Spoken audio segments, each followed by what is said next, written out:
চলবে? এটা কার কথা?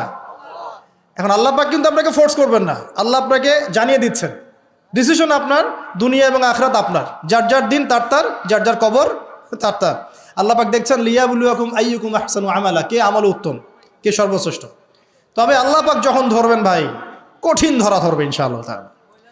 আল্লাহ রাব্বুল আলামিন যখন ধরবেন, ছাড় দিতে দিতে দিতে দিতে যখন ধরবেন, এমনভাবে ধরবেন যে একদম ছিন্ন ভিন্ন করে রেখে দেবেন। এটা আল্লাহর সুন্নাত। আল্লাহ রাব্বুল আলামিন সবসময় কঠিনভাবে ধরেন না, কিন্তু ছাড় দেন ছাড় দেন ছাড় দেন ছাড় দেন, লম্বা করেন, সময়টা লম্বা করেন, যাতে করে তার বিরুদ্ধে আল্লাহর প্রমাণ শক্ত হয়।